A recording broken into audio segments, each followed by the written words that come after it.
साथियों नमस्कार, स्वागत है आपका हमारे YouTube channel study circle with BP में। हम चर्चा कर रहे हैं आज मध्य प्रदेश शिक्षक भर्ती वर्ग 1 चयन परीक्षा को लेकर के हिंदी भाषा का भाषिक स्वरूप तथा हिंदी भाषा का स्वनिम व्यवस्था खंड और खंडितर इकाई, इसके बारे में आज हम चर्चा करने वाले हैं और जानेंगे क्या है ये सारी शब्दावली और इससे संबंधित किस तरीके के क्वेश्चन बनेंगे और क्या क्या इसमें हमारे बीच में आ सकता है। एक बार हम आपको बता दें, जो हमारी हिंदी का जो सिलेबस है, हिंदी के सिलेबस में जो हमारी इकाई नंबर 3 है, वर्ग 1 की इकाई नंबर 3 में सिलेबस दिया गया है कि हिंदी का भाषिक स्वरूप, हिंदी में स्वनिम व्यवस्था, खंड, खंडेतर, हिंदी ध्वनियों का वर्गीकरण का आधार। तो इसमें हम चर्चा करेंगे और जानेंगे आज कि स्वनिम क्या है, इसके अलावा इसके कितने प्रकार होते हैं, कि क्या परिभाषा है। शुरू करते हैं आज का वीडियो। सबसे पहले जानते हैं कि स्वनिम के बारे में। स्वनिम क्या है? तो साथियों, स्वनिम का अर्थ है ध्वनि। क्या है स्वनिम का? हमसे सामान्य अर्थ पूछ लिया जाता है कि स्वनिम का क्या अर्थ है, तो हम बता देंगे स्वनिम का अर्थ क्या होता है, ध्वनि होता है। एक क्वेश्चन हमारे यहीं से कंप्लीट हो जाता है। स्वनिम शब्द अंग्रेजी भाषा के फोनिक का नवीनतम हिंदी अनुवाद है। जो स्वनिम शब्द है, जो हिंदी भाषा में, अंग्रेजी में हम बोलते हैं, किसी भी शब्द को बोलने उसका फोनिक्स, फोनिक्स मतलब बोलने का तरीका, उसकी जो ध्वनि किस तरीके से, किस लय में बोलना है, किस तरीके से उसका उच्चारण करना है, वही कहलाता है फोनिक। तो फोनिक जो है, फोनिक से ही निकला है ध्वनि। मतलब स्वनिम शब्द जो है, अंग्रेजी का जो फोनिक शब्द होता है उसका हिंदी अनुवाद है। हमसे पूछ लिया जा सकता है कि स्वनिम को अंग्रेजी में क्या बोलते हैं, तो हमसे पूछते हैं स्वनिम को बोलते हैं फोनिक। इसके बाद नवीनतम हिंदी अनुवाद है। स्वनिम के लिए अब तक ध्वनिग्राम और स्वनग्राम शब्द का प्रयोग होता रहा है। मतलब ध्वनिग्राम और स्वनग्राम, इन शब्दों का प्रयोग स्वनिम के लिए होता रहा है। इसके अलावा आगे और बता दें आपको, शब्द का प्रयोग होता रहा, किंतु भारत सरकार के पारिभाषिक एवं तकनीकी शब्दावली आयोग ने फोनिक का हिंदी अनुवाद स्वनिम माना है। तो हमसे अंग्रेजी में पूछा जा सकता है, क्वेश्चन आ सकता है कि फोनिक को अंग्रेजी में क्या बोलते हैं, या फोनिक का दूसरा नाम क्या है, फोनिक का पर्याय क्या है, या हिंदी को और किस नाम से जाना, इसको स्वनिम को और किस नाम से जानते हैं, तो फोनिक। तो यहाँ से हमें सीधी सी बात पता चल चुकी है कि स्वनिम का अर्थ होता है ध्वनि, जो कि अंग्रेजी भाषा के फोनिक शब्द का हिंदी अनुवाद है। इस लाइन से हमें यही सार निकल के मिलता है।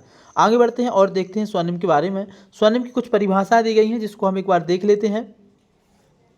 पहली परिभाषा है भोलानाथ तिवारी के शब्दों में। साथियों, स्वनिम किसी भाषा की वह अर्थभेदक ध्वनात्मक इकाई है जो भौतिक यथार्थ में होकर मानसिक यथार्थ होती है। मतलब ऐसी इकाई है जो भौतिक यथार्थ कहने के बाद जो हमें सामने सुनाई देती है और हमारे दिमाग से निकलती है, जिसे एक से अधिक ऐसे उपसर्ग होते हैं जो ध्वनात्मक दृष्टि से मिलते जुलते होते हैं। और ऐसे एक से अधिक उपसर्ग का मतलब जो उस ध्वनि के आगे लगे होते हैं, जो मिलते जुलते होते हैं सुनने के रूप में। ध्वनात्मक मतलब जैसे जो एक से मिलते जुलते होते हैं। अर्थभेदक में असमर्थ तथा आपस में मुक्त वितरक होते हैं, और जिनका जो अर्थ करना अलग अलग तरीके से, जिनको मतलब और टुकड़े टुकड़े करके समझ पाना बहुत ही मुश्किल होता है। आपस में ये मुक्त वितरक होते हैं। तो इस परिभाषा को हम इससे याद कर सकते हैं कि स्वनिम किसी भाषा का वह अर्थभेदक ध्वनात्मक इकाई है जो भौतिक यथार्थ में होकर मानसिक यथार्थ होती है, जिसमें एक से अधिक ऐसे उपसर्ग होते हैं जो ध्वनात्मक दृष्टि से मिलते जुलते हैं, अर्थभेदक में असमर्थ हैं तथा आपस में मुक्त वितरक होते हैं। इसको याद करने के बाद अगली परिभाषा हमें देखने को मिलती है देवेंद्र नाथ शर्मा के शब्दों में। देवेंद्र नाथ शर्मा जो है, इन्होंने स्वनिम को जो परिभाषा दी है, स्वनिम उच्चरित भाषा का न्यूनतम अंश है जो ध्वनियों के अंतर को प्रदर्शित करते हैं। काफ़ी सरल परिभाषा है, इसको हम याद कर लेंगे। देवेंद्र नाथ शर्मा ने कहा है कि स्वनिम जो है उच्चरित भाषा का न्यूनतम अंश है। मतलब जैसे हम अवधि ग्रामर की भाषा में बात करें तो जिस तरीके से हम वर्णमाला पढ़ते हैं कि हिंदी वर्णमाला की सबसे छोटी इकाई ध्वनि है, तो वही यहाँ पर स्वनिम है। तो जो है हिंदी उच्चरित भाषा का जो उच्चरित मतलब जो हम बोलते हैं उसका न्यूनतम अंश, मतलब उससे और कोई छोटा अंश नहीं होता है, उसको बोलते हैं स्वनिम, जो ध्वनियों का अंतर प्रदर्शित करते हैं।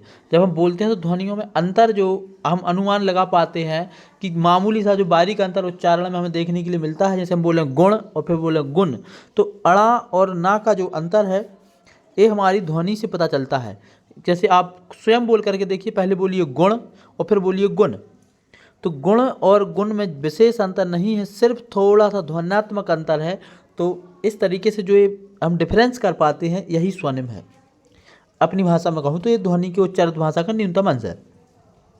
डॉक्टर तिलक सिंह के शब्दों में स्वनिम उच्चरित पक्ष में विषम स्वनिक अर्थभेदक तत्व की इकाई स्वनिम है।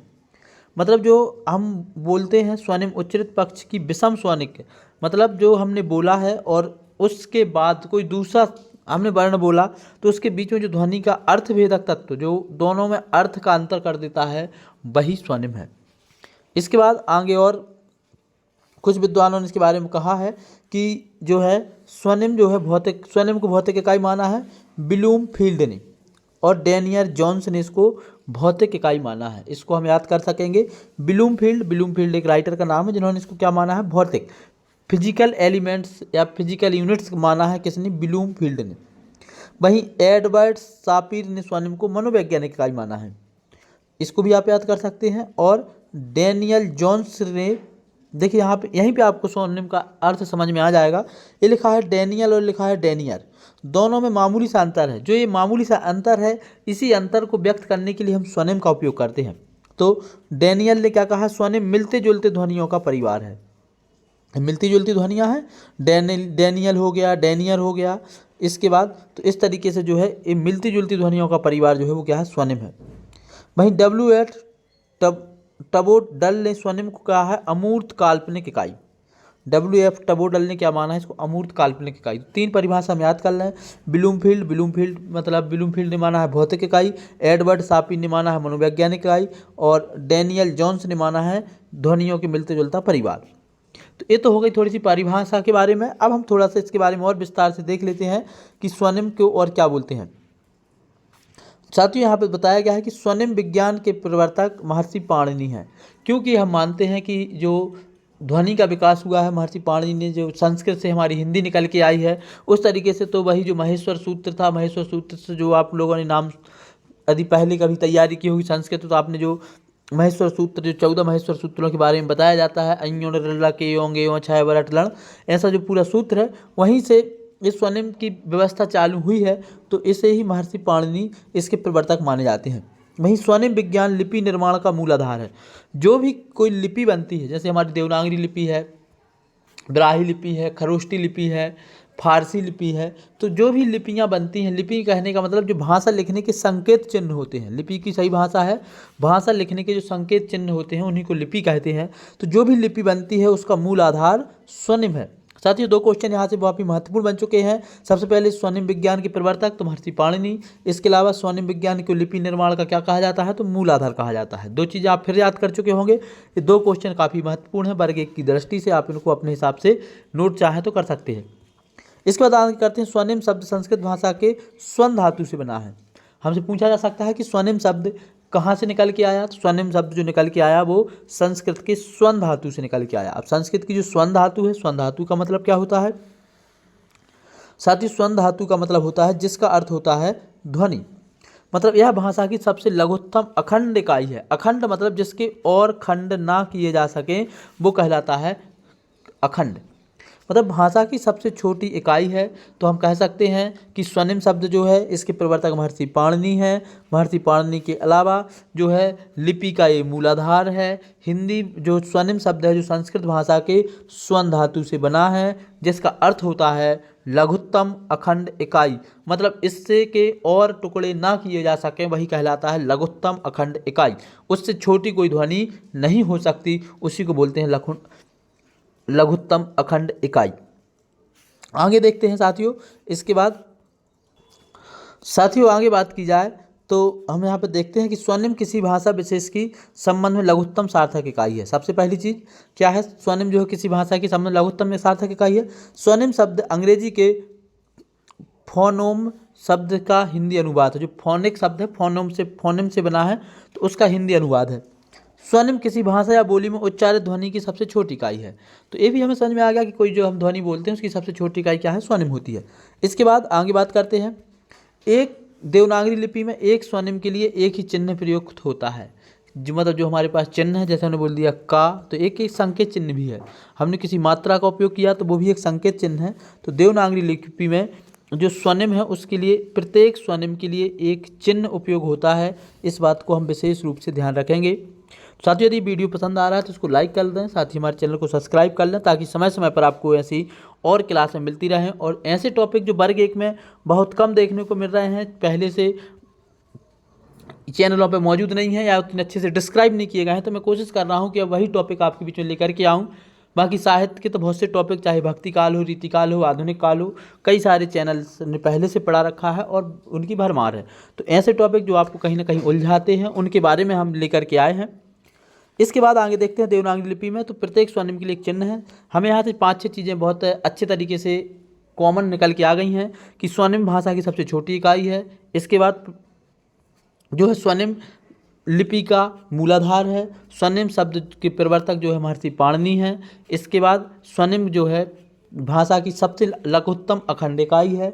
इसके अलावा हमने ये भी देख लिया कि स्वनिम जो है लिपि में स्वनिम के लिए, प्रत्येक स्वनिम के लिए एक चिन्ह होता है। एक चिन्ह कहने का मतलब होता है जितने भी आपके स्वर हैं और व्यंजन हैं, इन सभी का एक निश्चित चिन्ह है, और जो मात्रा है उनका एक निश्चित चिन्ह है। तो यही स्वनिम है। जैसे हमने बोल दिया का, खा, गा, घा, अंगा, चा, छा, जा, झा, इया, टा, ठा, डा, ढा, ना, तो ये सब अलग अलग हैं। तो प्रत्येक स्वनिम का एक चिन्ह निश्चित है। आगे बात करते हैं स्वनिम भाषा के अर्थभेदक इकाई। स्वनिम भाषा की एक अर्थभेदक इकाई है। कहने का मतलब जो भाषा होती है, यदि हम उसको एक सा बोलते रहेंगे तो हमें अर्थ में कोई समझ में अंतर ही नहीं आएगा। आपको मैंने उदाहरण भी दे के समझाया। एक होता है गुण, गुण मतलब आपका जो आपकी अच्छाइयों वाला हो गया, और एक होता है गुण। तो एक गुण कोई शब्द नहीं होता। इनमें इस तरीके से जो इनमें अर्थों का अंतर कर देता है, अर्थों में भेद कर देता है, वही जो है स्वनिम भाषा की अर्थ, इसीलिए इसको जो है अर्थभेदक इकाई कहा है। आगे बात करते हैं हिंदी स्वनिम के प्रकार। साथियों, हिंदी स्वनिम के जो प्रकार हैं, हिंदी स्वनिम के 2 प्रकार होते हैं। कितने प्रकार होते हैं? 2। एक होता है खंड स्वनिम और एक होता है खंडेतर स्वनिम। तो आपको इनको भी अच्छे से याद कर लेना है कि हिंदी में जो है स्वनिम के कितने प्रकार होते हैं? 2। एक होता है खंड स्वनिम, एक होता है खंडेतर स्वनिम। खंड स्वनिम के 2 प्रकार होते हैं। फिर एक होता है स्वर और एक होता है व्यंजन। इसको हम एक अच्छे से और समझ लेते हैं। खंड स्वनिम के 2 प्रकार होते हैं, स्वर और व्यंजन। इसके बारे में हम जान लेते हैं। दूसरा होता है क्या? खंडेतर स्वनिम। खंडेतर स्वनिम में आता है आपके खंडेतर स्वनिम, पहले हमें देखो याद करना है। स्वनिम के हुए कितने प्रकार? 2। एक खंड स्वनिम, एक खंडेतर स्वनिम। खंड स्वनिम के फिर हुए 2 प्रकार, स्वर और व्यंजन। खंडेतर स्वनिम के हुए 5 प्रकार, बलाघात, अनुतान, मात्रा, दीर्घता, मात्रा या दीर्घता एक ही शब्द है, अनुनासिकता, सहनता या संगम। इस तरीके से हमने देखा कि जो स्वनिम के 2 प्रकार पढ़े, फिर दोनों प्रकार में से खंड स्वनिम पढ़ा, खंड स्वनिम के 2 प्रकार पढ़े, फिर पढ़ा खंडेतर स्वनिम। खंडेतर स्वनिम के हमने 5 प्रकार पढ़े। पांचों के 5 प्रकार एक बार आप याद कर सकते हैं: बलाघात, अनुतान, मात्रा, अनुनासिकता और सहनता या संगम। इस तरीके से हमने इतना आज देखा। आगे देखते हैं अब खंड स्वनिम और खंडेतर स्वनिम है, इसके और अलग अलग प्रकार हैं। इन सब के बारे में हम विस्तार से अगले वीडियो में जानेंगे। यदि आपको वीडियो पसंद आया तो उसको लाइक कर लें, और यदि आप अगला वीडियो चाहते हैं कि इनके जो खंड बलाघात है, अनुतान है, मात्रा है, दीर्घता है, अनुनासिकता है, इनके बारे में विस्तार से पढ़ें, तो अगली वीडियो में हमारे साथ जुड़े रहें। और ऐसी वीडियो चाहते हैं तो कमेंट करके जरूर बताएं। साथ ही वीडियो को लाइक कर लें, चैनल को सब्सक्राइब कर लें। आज की इस वीडियो में इतना ही। अंत तक वीडियो देखने के लिए सभी का बहुत बहुत धन्यवाद। जय हिंद।